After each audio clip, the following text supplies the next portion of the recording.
இனிய பிறந்த நாள் வாழ்த்துக்கள் எங்கள் வழிகாட்டி மாவீரன் காரவெட்டின் கருப்பு சூரியனே. நீ இல்லாமல் இரண்டு கிடைக்கிறது, எழுந்து மீண்டும் வா. நீ இல்லாமல் பெண்களுக்கு பாதுகாப்பு கிடையாது. நீ இருந்திருந்தால் எவனுமே பெண்களை தர முடியாது. இனி சமையல் ஒரு சபலம். இனி நம்ம வீட்டு பெண்களை எவன் கையில் வச்சாலும் முதல் வெட்டு மாவீரன் நேற்று முழுக்க சோஷியல் மீடியாவில் அது இன்ஸ்டாகிராமாக இருக்கட்டும், எக்ஸாக இருக்கட்டும், இல்லை யூடியூப் பக்கத்தில் கூட சரி, காடுவெட்டி குருவோட பிறந்த நாள் நிகழ்வில் காடுவெட்டி குரு சிலைக்கு பிறந்த நாள் வாழ்த்து சொல்லி சபதம் எடுத்த சில இளைஞர்களோட வீடியோ வந்து வைரலாக பரவிக்கிட்டு இருந்துச்சு. என்னடா இது கொஞ்சம் வினோதமாக இருக்கே அப்படின்லாம் நமக்கும் தோணுச்சு. எல்லாரும் பிறந்த நாள் வாழ்த்து வந்து உயிரோடு இருக்கிற மனிதர்களுக்கு சொல்லுவாங்க. மறைந்த மனிதர்களுக்கோ தலைவர்களுக்கோ வந்து அதாவது குடும்பத்து நபர்களுக்கோ தலைவர்களுக்கோ, இப்போ தலைவர்கள் மறைந்த தலைவர்களுக்கு பிறந்த நாள்னா அந்த பிறந்த நாள் அன்னைக்கு வந்து அவங்களுக்கு மாலை அணிவித்து மரியாதை செலுத்தி ஒரு செவ்வணக்கமோ வீரவணக்கமோ செலுத்தி அவர் என்ன கொள்கையில் வாழ்ந்தாரோ அந்த கொள்கையில் நாங்கள் உறுதியாக இருப்போம் அப்படின்னு சொல்லிட்டு உறுதிமொழி எடுப்பாங்க. இப்போ அம்பேத்கருக்குன்னா அம்பேத்கரோட சமத்துவ சமூக நீதி பார்வையில் உறுதியாக இருப்போம், சாதி ஒழிப்பு சிந்தனையில் உறுதியாக இருப்போம். பெரியார்னாலும் சாதி ஒழிப்பு, பார்ப்பனிய எதிர்ப்பு இல்லாமல், பார்ப்பனியத்தை அடையாளம் காணாமல் நம்ம வந்து சமூக விடுதலை சாத்தியம் இல்லை அப்படின்னு பார்ப்பனியத்தை கூர்மைப்படுத்தின தந்தை பெரியாரோட பிறந்த நாளில் அந்த உறுதிமொழியை ஏற்கலாம்.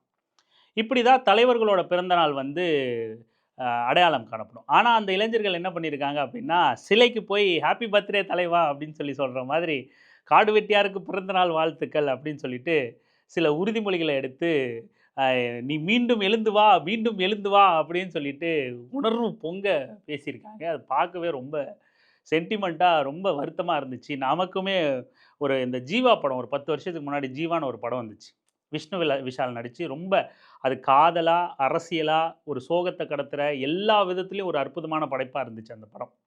அந்த படத்தில் ஒரு பாடல் வரும், எங்கே போனாய் யாரை தேடி போனாய், எங்கே போனாய் என்னை நீங்கி போனாய் அப்படின்னு ரொம்ப சோகத்தை விட்டு யாராவது பிரிஞ்சிருந்தாங்க அப்படின்னா அவங்களோட நினைவுகளை நம்ம ஃபுல்லாக நிரப்பி நம்மளை அப்படியே சோகத்துக்குள்ளே தள்ளுறக்கூடிய ஒரு மிக அற்புதமான உருக வைக்கக்கூடிய ஒரு பாடல். அந்த பாடல் எனக்கு நினைவுபடுத்திருச்சு இந்த இளைஞர்களோட செயல். பா என்ன உணர்வையா, எழுந்து வா தலைவா, மீண்டும் எழுந்து வா தலைவா அப்படின்னும் போது எங்கே போனாய் அப்படின்னு நமக்கு பேக்ரவுண்டில் அந்த சாங் வேற ஓடிக்கிட்டு இருக்கு. சரி, இதை விஷயத்தை குறித்து நம்ம கொஞ்சம் தெளிவுபடுத்தணுமே, பேசணுமே, அந்த தலைவர்கள் அந்த இளைஞர்கள் எடுத்த உறுதிமொழி குறித்து நாமளும் கொஞ்சம் கொண்டு போய் சேர்ப்போமே இளைய தலைமுறைக்கிட்ட அப்படிங்கிற நோக்கத்துக்காக இந்த பதில். அதையும் தாண்டி மிக முக்கியமான சில விஷயங்களை அந்த இளைஞர்கள் பேசின பெண்களுக்கு பாதுகாப்பு குறித்தான விஷயங்களை, பெண்களுக்கான சமூக விடுதலை எந்த மாதிரியான நகர்ந்துக்கிட்டு இருக்கு அப்படிங்கிறத குறித்து இதில் சின்னதாக நம்ம விவாதிக்கலாம் அப்படின்னு நம்ம நினைக்கிறோம். இந்த இளைஞர்கள் பேசினதை ஒட்டி இதில் நம்ம பேசப்படுற விவாதம் வந்து இது கண்டிப்பாக இந்த சமூகத்தில் விவாதிக்கக்கூடிய ஒன்று அப்படின்னு நீங்கள் நினச்சிங்க அப்படின்னா, இன்னும் இது பெரிய தளத்துக்கு போய் விவாதிக்கப்படணும் அப்படின்னு நினச்சிங்கன்னா, இந்த பேச்சை இந்த கிளிப்பை வந்து விஜய் டிவிக்கோ அல்லது நீயா நானா கோபிநாத்துக்கோ டேக் பண்ணிவிடுங்க.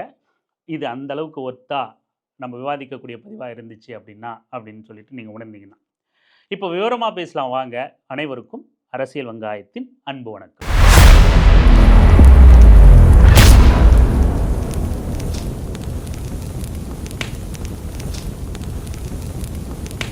இப்போ அந்த இளைஞர்கள் வந்து காடுவெட்டி குரு அவர்களுக்கு பிறந்த நாள் வாழ்த்து சொன்னதை நம்ம விட்டுரும்.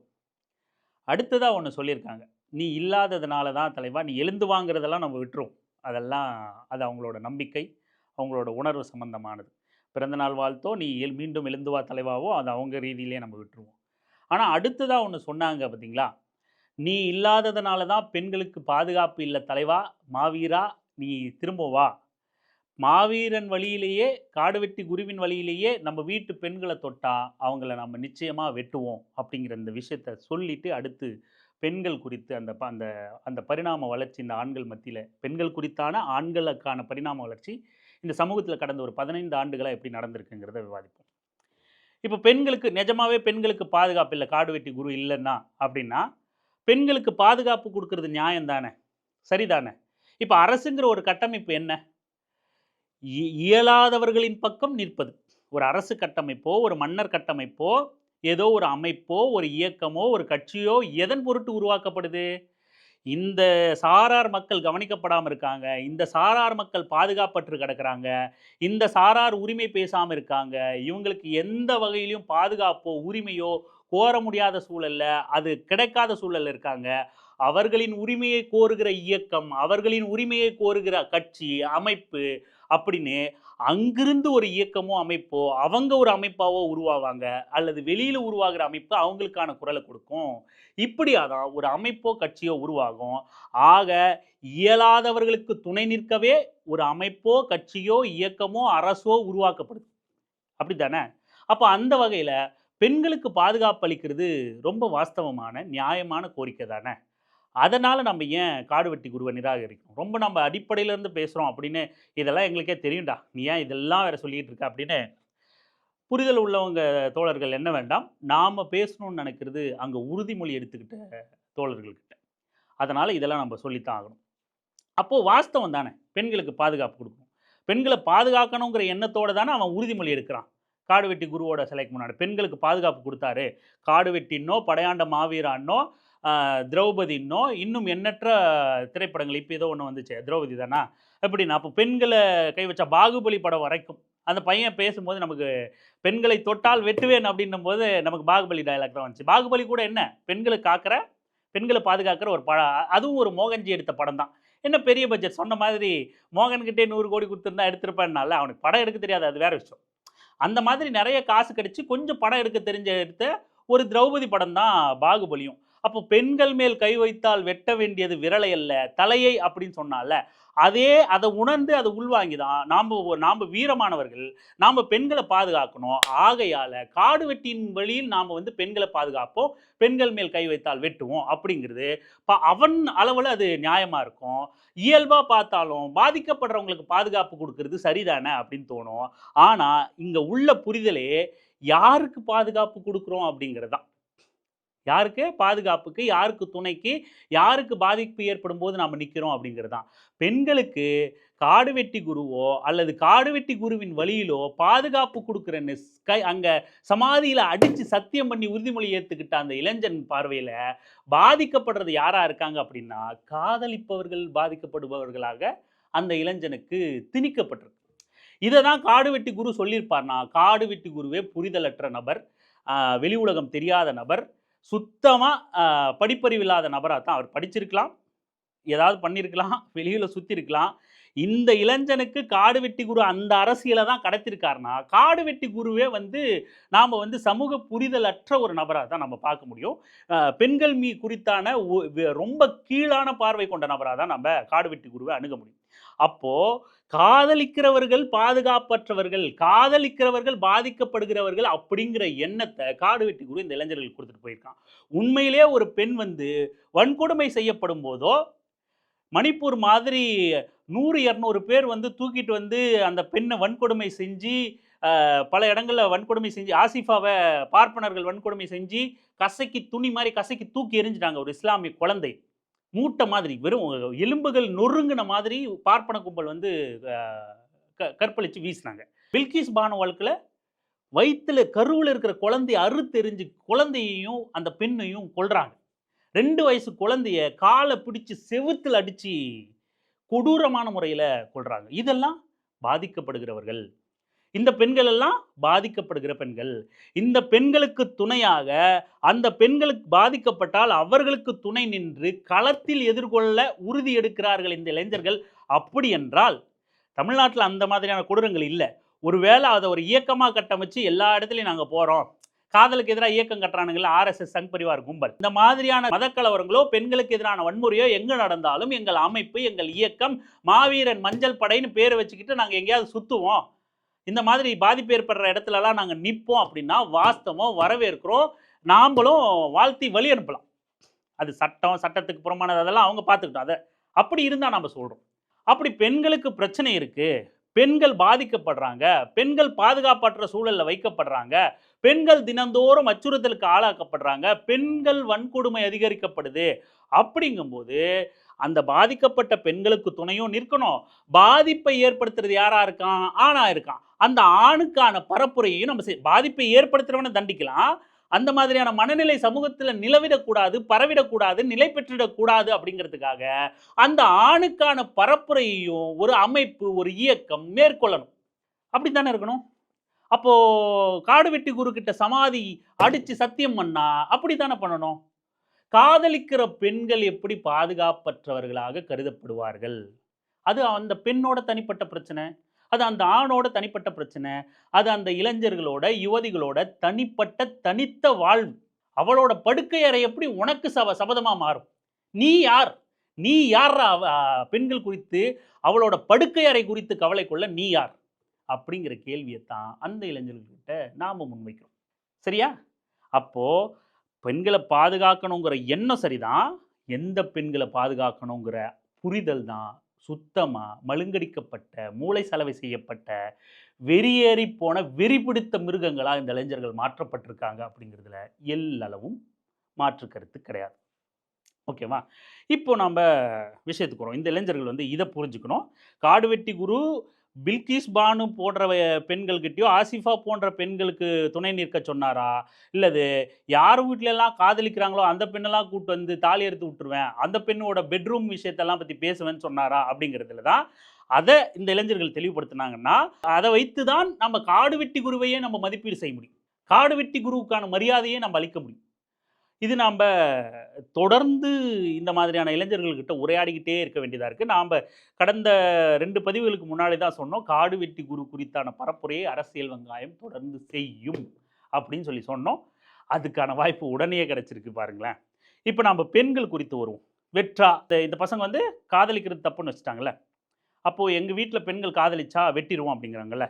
எந்த பெண்ணாவது இதுவரைக்கும் எங்க வீட்ல என் தம்பியோ அண்ணனோ காதலிச்சா வெட்டுவேன்னு சொல்லியிருக்காங்களா?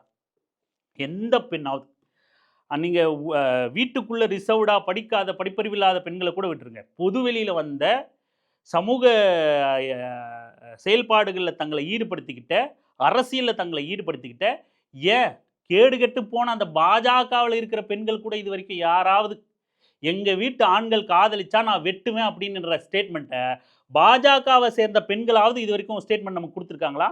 ஆர்எஸ்எஸ் சேர்ந்த பெண்களாவது, வானதி சீனிவாசன் போன்ற ஆர்எஸ்எஸ் சங்கிகளாவது இது வரைக்கும் நமக்கு அந்த மாதிரி ஸ்டேட்மெண்ட் கொடுத்துருக்காங்களா? கொடுக்க மாட்டாங்க. ஏன்னா பெண்களுக்கு தெரியும், அவர்கள் எவ்வளவு கொடூரமான இயக்கத்தின் பின்புலம் கொண்டவர்களாக இருந்தாலும் தெரியும், காதல் என்பது இயற்கையானது. பெண்கள் இயல்பாகவே மாற்றத்தை ஏற்றுக்கொள்ளக்கூடியவர்கள். ஆண்கள் தொடர்ந்து ஒரு பாதுகாப்பற்ற மனநிலையில இந்த பெண் தங்களை மதிக்காம போயிடுவாங்க. சமூகத்துல யாருமே அவனை 10 பைசாக்கு தீண்ட மாட்டாங்க. யாருமே அவனை ஒரு பொருட்டாவே மதிக்க மாட்டாங்க. ஆனா வீட்டுல வந்து பெரிய பருப்பு மாதிரி பண்ணிக்கிட்டு இருப்பான். அப்படியே அப்படின்னா தண்ணி கொண்டு வந்து வச்சிடணும். என்ன பண்றாங்க அப்படின்னாக்கா சாப்பாடு கொண்டு வந்து வச்சிடணும். இதெல்லாம் இருந்துச்சு. இன்னைக்கு நொறுங்கிக்கிட்டு இருக்கு. அதெல்லாம் இந்த சிஸ்டம் நொறுங்கும் போது அவனுக்குள்ள ஒரு அச்சம் ஏற்படுது. அந்த அச்சத்தை காப்பாத்திக்கிறத வந்து என்னவா மாத்துறான் அப்படின்னா, பெண்களை பாதுகாக்கிறான் அப்படிங்கிற போர்வையில வந்து தன்னை வந்து பெரிய தியாகி மாதிரி, போர் வீரன் மாதிரி காட்டிக்க முனைப்பு காட்டுறான். அப்போ இந்த வெட்டுவே அப்படிங்கிற விஷயத்த நாம் அப்படியே இந்த சினிமாவில் கூட நம்ம கொஞ்சம் ஒரு 10 வருஷம் முன்ன கடந்து போனோம் அப்படின்னா, 10-15 வருஷம் முன்ன கடந்து போனோம் அப்படின்னா, சினிமாக்கள் கூட நமக்கு என்ன சொல்லியிருக்கா இது வரைக்கும் அப்படின்னா, வெற்றா அவள, குத்ரா அவள, அந்த பாடு வரும். வெற்றா அவள, குத்ரா அவள, வழியே இல்லை அப்படின்லாம் தனுஷோட பாட்டு ஒன்று வரும். ஏன்னா தனுஷ் வந்து தனுஷை காதலிக்கிற பொண்ணு வந்து வேற ஒருத்தங்க கூட காதலிப்பான். ஏன்னா இவன் பைத்தியம் ஆயிட்டாலும் இவன் கூடவே சுற்றிக்கிட்டு இருக்கணும், தனுஷோட காதலி அப்படிங்கிற மாதிரி அந்த கான்செப்டில் அந்த பெண் அந்த பாடல் வரும். இதில் கொடுமை என்னென்னா, நான் கல்லூரி படிக்கும்போது, யூஜி படிக்கும்போது, நாங்கள் ஒரு இந்த என்எஸ்எஸ் கேம்ப் நடத்துவாங்க இல்லையா, சமூக சேவை, அதுக்குள்ளே போகும்போது எங்களோட வைஸ் பிரின்சிபல் ஒரு பெண் அந்த பாடலை பாட்டி செலிப்ரேட் பண்ணுறாங்க. வெற்றா அவளை, குத்ரா அவளை. அப்போ நமக்கு அந்த அரசியல் புரிதல் இல்லை. ஆனால் அதை இப்போ சிந்திக்கும் போது எவ்வளோ பெரிய பெண்களே பெண்களுக்கு எதிரான விடயங்களை கொண்டாடுவது என்பது எவ்வளவு பெரிய சமூக சீர்கேடு, ஆபத்தான விஷயமா இருக்குது பாருங்க. அதை ஒரு வைஸ் பிரின்சிபலாக, கல்லூரிக்கு வைஸ் பிரின்சிபலாக இருக்கக்கூடிய நபரே அதை செய்யறதுங்கிறது எவ்வளோ மோசமான செயலாக இருந்திருக்கு பாருங்க. அவங்களோட புரிதலே எந்த அளவுக்கு இருந்திருக்கு பாருங்க. அப்படி வெற்றாவலாக இருக்கட்டும், அதே தனுஷ் படம், அதே மாதிரியான தனுஷ் படம் வந்து என்ன காதலிச்சு ஏமாத்திட்டா அப்படின்னு கோர்ட்டுக்கு போற மாரி ஒரு படம் வச்சிருப்பாய்ங்க. அதுபோல சிம்புவோட இந்த மன்மதன்ங்கிற திரைப்படம் வந்து அவர் பார்க்குற பெண்கள் எல்லாமே சமூகத்தில வந்து மோசமானவர்களாகவும், ஆண்களை ஏமாற்றக்கூடியவர்களாகவும், ஒன்றுக்கும் மேற்பட்ட ஆண்களோடு உடலுறவு கொள்ளக்கூடியவர்களாகவும் வந்து அந்த படத்தில காட்டப்படுவாங்க. அதனால இவர் வந்து பெண்கள் எல்லாமே மோசம். அதனால நான் பெண்கள பழிவாங்க போறேன் அப்படின்ற ஒரு கதைக்களம் இருக்கும். நெனச்சு பாருங்க, இந்த படங்கள்லாம் பார்த்துட்டு வெளிய வர ஆடியன்ஸ் கிட்ட ஒரு பாதிப்பு இருக்கும்ல. என்னவா இருக்கும்? பெண்கள என்னவா எண்ணிட்டு போவான்? தன் குடும்பத்தை தவிர எப்பவுமே உஷாரா இருப்பான் ஆண் வந்து. தன் குடும்பத்தில இருக்கிற பெண்கள் மட்டும் யோக்கியமானவர்கள். மீதி எல்லா சமூகத்தில இருக்கிற பெண்களும் வந்து ஒழுக்கம் கெட்டவர்கள் அப்படிங்கிற அந்த மனநிலையோட வெளிய வருவான். எப்படி ஒரு பெண் கிட்ட அவன் இந்த மாதிரியான திரைப்படங்கள்லாம் பார்த்துட்டு, அவன் எப்படி ஒரு ரொம்ப இயல்பா பழக முடியும்? அந்த பெண்ண சந்தேகம் இல்லாம எப்படி பார்க்க முடியும்? இப்படி. அப்புறம் ஹிப்ஹாப் ஆதிங்கிற ஒருத்தன். அவன் அவன் வந்து தன்னோட தவற இப்போ உணர்ந்துட்டான். பல இடங்கள்ல பேசியிருக்கான்னு நெனைக்கிறேன். ஆனா அவன் இந்த இண்டஸ்ட்ரிக்குள்ள வரும்போது, பா மியூசிக் டைரக்ஷனோ இல்ல இந்த ஹிப்ஹாப் பாட்டு பாடிக்கிட்டு உள்ள வரும்போதோ, எத தன் அடையாளமா கொண்டு வரான் அப்படின்னா, சிட்டில கல்ச்சரே கெட்டு போச்சு. பெண்கள் எல்லாமே மோசம். கிளப்ல, மப்ல திரியிற பொம்பள என்னடி நடக்குது செந்தமிழ் நாட்டுல அப்படின்னு இவருக்கு செந்தமிழ் நாடு குறித்து பெரிய கவலை வந்துருச்சு. அதனால பெண்கள்லாம் கிளப்ல, மப்ல சுத்தி கெட்டு போயிடுறாங்க அப்படின்னு பாட்டு பாடிட்டு வந்தான். இன்னும் நம்ம பின்னாடி பின்னாடி போனோம்னா, கமலஹாசன் படத்த எடுத்துங்க, ரஜினி படத்த எடுத்துங்க. குத்துங்க ஏசம்மா குத்துங்க அப்படின்னு சீன் வச்சிருப்பாங்க. அதுக்கப்புறம் ரஜினி படம், கமல படம்லாம் டான்ஸ் எல்லாம் அப்போ ஆணுக்கும் பெண்ணுக்கும் போட்டி எப்படின்னா, 2 பேரும் டான்ஸ் ஆடிக்கிட்டே இருப்பாங்க பாட்டுக்கு. யார் வெற்றி பெறுவாங்க அப்படின்னா, தன் சட்டைய கழட்டி போட்டு டான்ஸ் ஆடுற துணிச்சல் உள்ளவங்க வெற்றி பெறுவாங்க. இவங்க ஒவ்வொரு ட்ரெஸ்ஸா கழட்டி போட்டு வருவாங்க. கமலும், ரஜினியும். அப்புறம் சட்டையே சுத்தமா கழட்டி போட்டு டான்ஸ் ஆடுவாங்க. பெண்களால அது முடியாது. இது வீரம். இது பெரிய வீரம் மயிருன்னு அன்னைக்கு பாட்டு எடுத்துக்கிட்டு இருந்தான், டான்ஸ் ஆடிக்கிட்டு இருந்தான். இவ்வளோதான் இவனுங்க தற்குறிகளோட அறிவு. இப்படி படங்கள் வந்து மிக கொடூரமான பெண்களுக்கு எதிரான சிந்தனையை விதைச்சுக்கிட்டு இருந்துச்சு. அதே போல சமூகத்துல ஒரு ஆண் இருக்கான்னா, ஒரு குடும்பத்துல ஆண், பெண் பிள்ளைகள் சேர்ந்தாப்புல ஒரு குடும்பம் இருக்குன்னா, அந்த ஆண் வந்து தன் தங்கையையோ, அக்காவையோ வண்டியில கூட்டு போக கூட தயங்குற அளவுக்கு கொடூரமான சிந்தனை கொண்ட சமூகமா இந்த சமூகம் இருந்துச்சு. வெளியில என் தங்கச்சி, அக்காவ உட்கார வச்சுட்டு போனா கூட, அந்த பொண்ணு யாரோ ஒரு பையன் கூட போனா, வண்டியில போனா அப்படின்னு பேசிருவாங்க. ஏன்னா அந்த பையனு யாருக்கும் தெரியாது. யார் என்ன என்னன்னு. இவங்க அக்கா, தங்கச்சியான்னு வெளியில பார்க்குறவனுக்கு தெரியுமா? 4 பேர் 4 விதமா பேசுவான். நாக்கு மேல பல்ல போட்டு பேசுவான். பல்லு மேல நாக்க போட்டு பேசுவான்னு, குடும்பத்தில தன் தந்தையை தவிர வேற எந்த ஆணோடவும், அண்ணனோ, தம்பியோ, சித்தப்பனோ, பெரியப்பனோ எந்த ஆணோடவும் ஒரு பெண்ணு பைக்ல போறதுங்கிறது எவ்வளோ சவாலா இருந்துச்சு. நாம ஒண்ணும் இட்டுக்கட்டி சொல்லல. இத பார்க்குற அத்தன பேருக்கும் தெரியும். 10, 15 வருடங்களுக்கு முன்னாடி பெண்கள பைக்ல உட்கார வச்சுட்டு போறது வந்து எவ்வளவு கொடூரமா இந்த சமூகத்தால சித்தரிக்கப்பட்டுட்டு இருந்துச்சு அப்படிங்கிறது. அது மட்டும் இல்லாம பொம்பள புள்ளையா படிக்க வைக்காத.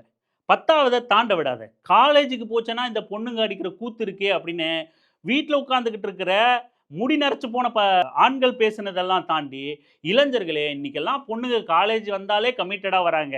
லவ் பண்ணிட்டு தான் வராங்க. ஃப்ரீயாவே பார்க்க முடியல. கல்யாணம் பண்ணா, இல்ல காதலிக்கணும்னா, ஸ்கூல்லயே போய் பொண்ணுங்கள ஃபாலோ பண்ண மச்சான்.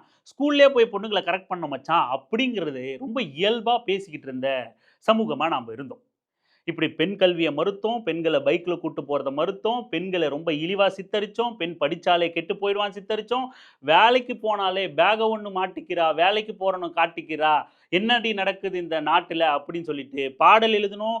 பெண்களை கொச்சைப்படுத்தி படுத்தி பட்டிமன்றங்களில் பெண்களை இழிவாக பேசி பேசி பேசி பெண்களை வெளியில் கொண்டு வர்றது மிகப்பெரிய சமூக இழுக்கா கொடூரமாக குடும்பங்கள் நினைக்கிற அளவுக்கு இந்த மீடியாக்கள் உருவாச்சு. இப்போ நான் ஒரு உதாரணத்துக்கு சொல்லணும்னா, ஜீவா படம் ஒண்ணு வந்துச்சு. டபுள் ஆக்ஷன்ல ஜீவா நடிச்சிருப்பார். புலியோ புலிவால்னோ ஒரு படம். அந்த படத்துல அம்மா கிட்டயும் ஜீவா பழகுவாரு, பேசுவாரு. அந்த மகள்கிட்டயும் ஜீவா பேசுவாரு, பழகுவாரு. பழகுறத தாண்டி பழகுவாரு. அப்படி காட்டிட்டு அந்த ஜீவாவ ஹீரோயிசமா காட்டுவாங்க அந்த படத்துல. அதே போல ஒரு பெண் வந்து ஹீரோ கூடயும் பழகுறா, ஹீரோவோட அப்பா கூடயும் பழகுறா அப்படின்னு ஒரு சீன் வச்சா, ஒரு பேச்சுக்காக, வாதத்துக்காக கூட அப்படி ஒரு சீன் வைக்க முடியுமா? அத இந்த சமூகம் ஒரு திரைப்படமா கூட அங்கீகரிக்குமா? ஆனா பெண்கள்னா என்ன வேணா பண்ணலாம். பெண்ணுன்னா மகளும் அப்படிதான் இருப்பா, அம்மாவும் அப்படிதான் இருப்பா. ஆனா ஆண் அப்படிப்பட்டவன் கிடையாது. நாம் வெறுமனே எப்படி பார்ப்பனர்களை சினிமாவில் கூட வில்லனா காட்ட இந்த அதிகார வர்க்கம் ஒத்துக்காதோ, பார்ப்பனியம் ஒத்துக்காதோ, அந்த மாதிரி அதுக்கு ஒத்ததா அதை விட சலித்தது இல்லாமல் அனைத்து ஆண்களும் ஆண்களை தொடர்ந்து புனிதப்படுத்திக்கிட்டே வந்து பெண்களை எந்த அளவுக்கு இழிவுபடுத்த முடியுமோ அத்தனை இழிவுபடுத்தி கொச்சைப்படுத்தி அவங்கள அப்படியே வீட்டில் முடைக்க போடுற வேலையை இந்த சமூகம் தொடர்ச்சியாக செஞ்சுக்கிட்டு தான் இருந்துச்சு. இப்போ வரைக்கும் காடு வெட்டி குரு வரைக்கும் அவரோட சிஷ்யர்கள் வரைக்கும் காதலிக்கிறது பெண்கள் வந்து கெட்டு போகிறதாகவும் பெண்களுக்கு பாதுகாப்பற்ற தன்மையாகவும் பேசுகிற அளவுக்கு இவ்வளவு மோசமான சமூகத்திலிருந்து இன்னைக்கு ஒரு 15-20 வருஷத்துக்கு அப்புறம் ஒரு மாற்றத்தை இந்த சமூகம் அடைஞ்சிருக்கு. தந்தை பெரியார் தான் சொல்லியிருப்பாரு, இந்த இந்த இந்தியாவில் உள்ள திருமண முறை ஆண் பெண் உறவு அப்படிங்கிறது உலகத்திலேயே வேறு எங்கும் இல்லாத அளவுக்கான மிக மோசமான கட்டமைப்பு. இவ்வளவு பெரிய அடிமைத்தனம் வேற எந்த நாட்டிலையும் கிடையாது. பல நாடுகள் பயணிச்சவர் தந்தை பெரியார். அப்படி அவர் பதிவு பண்ணியிருக்காரு. அவர் கூடுதலாக ஒன்று சொல்லியிருக்காரு, ரொம்ப அதிகபட்சமாக இன்னும் 50 ஆண்டுகளில் இந்தியாவில் இந்த திருமண முறை என்பதே சுத்தமாக தகர்க்கப்பட்டு விடும். இயல்பாகவே இது காணாமல் போயிடும், அழிஞ்சு போயிடும். ஏன்னா இந்தியாவில் பின்பற்றுகிற திருமண முறை அப்படிங்கிறது இயல்பானது இல்லை, இயற்கைக்கு முரணானது. இயற்கைக்கு முரணான இந்த உறவு அப்படிங்கிறது ரொம்ப நாள் நீடிக்காது, அதிகபட்சம் 50 வருடங்களில் காணாமல் போயிடும் அப்படின்னு சொல்லிட்டு தந்தை பெரியார் அன்னைக்கே சொல்லியிருக்காரு. அப்போ இன்னைக்கு திருமணம் காணாமல் போயிடுச்சாப்பா, உங்கள் பெரியார் சொன்னது பழிச்சிருச்சா, போயிச்சிருச்சு இல்லை அப்படின்னு யாரா சொன்னா, இன்னைக்கு பெண்கள் அடைந்திருக்கிற வளர்ச்சியும் பெண்கள் பொதுவெளியில் இயல்பாக போகிறதும் வர்றதும் வேலைக்கு போகிறதும் பெண்களோட சாதனையும் பெண்களோட அந்த எல்லாத்தையும் உடைச்சி சுதந்திரமாக வெளியே வர்றது இருக்குல்ல, இந்த கட்டமைப்பு பெண்களை கண்டிப்பாக ஒரு டிகிரியாவது படிச்சிரு அப்படின்னு அதே நரைச்ச முடி கொண்ட ஆண்களை, மீச முறுக்கின ஆண்களை ஒரு டிகிரியாவது பெண்களை படிக்க வச்சிடணும், கல்யாணம் பண்ணிக்கிறதுக்காவது டிகிரி கேட்குறான் அப்படிங்கிறதுக்காவது டிகிரி படிக்க வச்சிருச்சுல்ல, அந்த கால மாற்றமும் இன்னைக்கு லிவிங் டுகெதரை ரொம்ப சாதாரணமாக இயல்பாக மாறிடுச்சுல்ல. அதே போல் திருமணத்துக்கு பிறகு ஒத்து போலனா பிரிஞ்சு போய் மறுமணம் செய்கிறதும் இயல்பாக மாறிடுச்சுல்ல. இத்தனை மாற்றங்களும் இந்த அடிப்படை புராண கட்டுக்கதைகளில் மத திணிப்புகள் இருந்து வெளியே வந்து ரொம்ப இயல்பான ஒரு மாற்றத்தை பெரியார் சொன்ன இந்த 50 வருஷத்தில் நிகழ்ந்திருக்குல்ல, அதுக்கு பேர் தான் தீர்க்கதரிசி. தீர்க்கதரிசிங்கிறத விட இந்த இயற்கையை முழுமையாக உள்வாங்கினவர் மனித இயல்பை முழுமையாக உள்வாங்கி நிச்சயம் இது தகர்க்கப்பட்டே தீருன்னு சொல்லி ஒரு அறிவியலாளராக முன்கூட்டியே சொல்லியிருக்காருன்னு அர்த்தம். அதுதான் இன்னைக்கு லிவிங் டுகெதர் எவ்வளவு ரிசர்வ்டான ஃபேமிலியோ, எவ்வளவு கட்டுப்பாடு உள்ள ஃபேமிலியோ இருந்துச்சோ, அந்த குடும்பங்கள்லேருந்து வந்த பெண் பிள்ளைகளும் ஆண்களுமே இன்னைக்கு இயல்பாக லிவிங் டுகெதரில் இருக்காங்க. இயல்பாக பெண்கள் வந்து மாடர்னாக இருக்கிறதையும், மாடர்ன் ட்ரெஸ் போடுறதையும், இன்ஸ்டாகிராம் பிரபலமாக இருக்கிறதையும், இந்த மாதிரி திரைப்பிரபலங்களாக இருக்கிறதையும், சோஷியல் மீடியா பிரபலங்களாக இருக்கிறதையும் ஒரு ஆண் இன்னைக்கு இயல்பாக ஏற்றுக்கிற அளவுக்கான சூழல் மாறி இருக்குது அப்படின்னா இதுதான் தந்தை பெரியார் சொன்ன மாற்றம். இன்னைக்கு வேற வழி இல்லை. பெண்களை என்ன ஆனாலும் இந்த கால மாற்றத்தில் அவங்கள இனிமேலும் அடிமையாக ஒடுக்க முடியாதுங்கிற இயல்பு புரிஞ்சுக்கிட்டு பசங்களும் படிக்கிறதன் காரணமாக பெண்களும் படிக்கிறதன் காரணமாக அந்த காலத்தையும் இயல்பையும் புரிஞ்சுக்கிட்டு ஒரு மனநிலைக்கு இன்னைக்கு வந்திருக்கோம்ல, அதுதான் தந்தை பெரியார் சொன்ன மாற்றம். இப்போ தந்தை பெரியார் சொன்னதெல்லாம் தாண்டி நம்ம எதுக்கு சொல்கிறோம் அப்படின்னா, இத்தனை கட்டுப்பாடுகளையும் இத்தனை ஒடுக்குமுறைகளையும் அடக்குமுறைகளையும் கடந்து தான் பெண்கள் இன்னைக்கு இந்த நிலைமைக்கு வந்திருக்காங்க. இன்னமும் இந்த படிப்பறிவில்லாத தற்குறிகள் வந்து எங்கள் வீட்டு பெண்கள் காதலிச்சா வெட்டுவோம் அப்படின்னா அவங்க வீட்டில் இருக்கிற பெற்றவர்களோ அக்கா தங்கைகளோ அவங்கள காரி துப்பி தொடப்ப கட்ட பிஞ்சு போகிற அளவுக்கு அடிங்க, காரி துப்புங்க, தினம் துப்புங்க. உனக்கு ஒரு காசு சம்பாதிக்க துப்பு இல்லை, படிக்க துப்பு இல்லை, படிப்பறிவு இல்லை, தொழில் பண்ண முடியல, 4 பேர் மாதிரி நல்ல ஆடை உடுத்த துப்பு இல்லை, காட்டு மிராண்டியாக வாழ்ந்துக்கிட்டு இருக்க, உனக்கு என்னடா வீரமயிறு வேணும் அப்படின்னு சொல்லிட்டு காரி துப்புங்க. அவனுங்களை குடும்பத்திலிருந்து துப்புங்க, அவனுங்களோட அக்கா தங்கச்சி நீங்கள் துப்புங்க. துப்பாமல் இவனுங்களோட சொரணை இவனுங்க அதெல்லாம் வீரம் நினச்சிக்கிட்டு இருக்கானுங்க. இவனுக்கு திருந்த வாய்ப்பே இல்லை. இத்தனை பெண்களுக்கான மாற்றங்களும் அங்கங்கே பெண்கள் துணிச்சலாக பல பேர் காரி துப்பினதுனால நிகழ்ந்தது. இந்த மாதிரி ஆட்கள் இன்னமும் உங்கள் குடும்பங்களில் தொடர்ந்துக்கிட்டு இருக்காங்கன்னா இன்னும் வீரியமாக காரி துப்புங்க. நீங்கள் காரி துப்புறதுல உங்கள் எச்சில்ல அவனுங்களோட ஆணவம் கருகி போகட்டும் அப்படிங்கிறத தான் இந்த பதிவின் மூலமாக நம்ம சொல்ல வரோம். இந்த சாதி வெறியர்கள் திருந்தும் வரை அரசியல் வெங்காயத்தின் இந்த பணியும் தொடரும்.